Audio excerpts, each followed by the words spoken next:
Breaking news. గుంటూరులో 12 ఏళ్ల బాలిక కిడ్నాప్ నిన్న కలకలం రేపింది. కిడ్నాపర్లు బాలికకు చెప్పిన కట్టుకథ, గుంటూరు నుంచి విజయవాడ వరకు తరలించిన విధానం, అక్కడ కిడ్నాపర్ల నుంచి బాలిక తప్పించుకున్న తీరు ఇలా అంతా సినిమాను తలపించింది. చివరికి బాలిక క్షేమంగా తన ఇంటికి చేరుకుంది.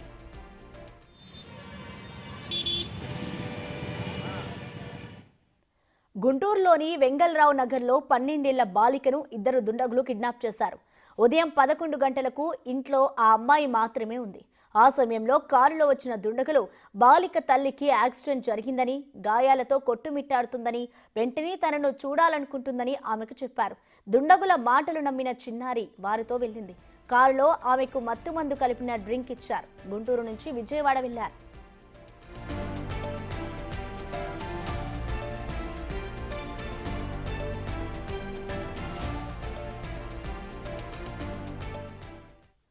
ఈ ఘటనపై మరింత సమాచారాన్ని మా ప్రతినిధి సాయి శంకర్ అందిస్తారు. సాయి శంకర్, చెప్పండి, అసలు కిడ్నాపర్ల నుంచి చిన్నారి ఎలా తప్పించుకుంది? అసలు ఈ ఘటనపై ఇటు తల్లిదండ్రులు కానీ పోలీసులు ఏం చెప్తున్నారు సాయి శంకర్? నిన్న 12 సంవత్సరాల వయసు కలిగినటువంటి ఒక బాలిక గుంటూరులోని వెంగళరావు నగర్కు సంబంధించినటువంటి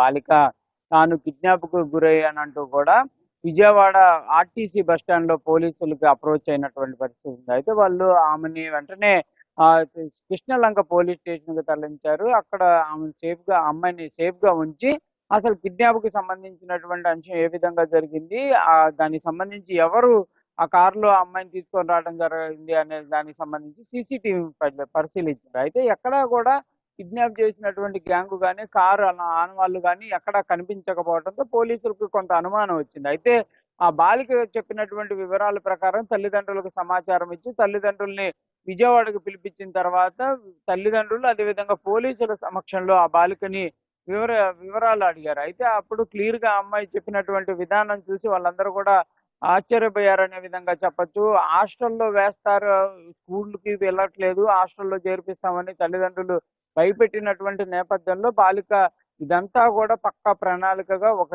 ఒక విధంగా చెప్పాలంటే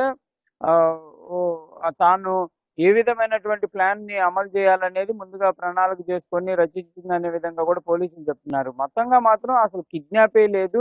ఆ అమ్మాయి ఇంటి దగ్గర నుంచి కారులో వెళ్ళడం, విజయవాడ పరిసర ప్రాంతాలకు వెళ్ళిన తర్వాత ఏం చేయాలో తెలియదు, తల్లిదండ్రులకు చెప్తే తిడతారనేటటువంటి ఆలోచనతో ఇదంతా కూడా పోలీసులకి ఒక కట్టుకథ అల్లటం, వాళ్ళు నిజమేననుకొని పరిశీలించడం ఇదంతా జరిగిందనే విధంగా కూడా నిర్ధారించారు. అయితే రాత్రి సమయంలో తల్లిదండ్రుల్ని అదేవిధంగా బాలికను కూర్చోబెట్టి పోలీసులు కౌన్సిలింగ్ ఇచ్చి తిరిగి ఇంటికి పంపించినటువంటి సంఘటన చోటు చేసుకుందనే విధంగా. ఏదైనా ఇంట్లలో తల్లిదండ్రులు పిల్లలకి చెప్పేటటువంటి విధానానికి సంబంధించినటువంటి అంశాల్లోనే పిల్లల విధానం అనేది ఉంటుందనే విధంగా కూడా పోలీసులు చెప్తున్నారు. ఇలాంటి ఆలోచన చేసిందంటే, ఒక చిన్న పిల్ల ఇలాంటి ఆలోచన చేసిందంటే సంఘటనలు ఎలా ఉన్నాయనే దానికి ఒక నిదర్శనం అనే విధంగా కూడా పోలీసులు అయితే చెప్తున్నటువంటి పరిస్థితి.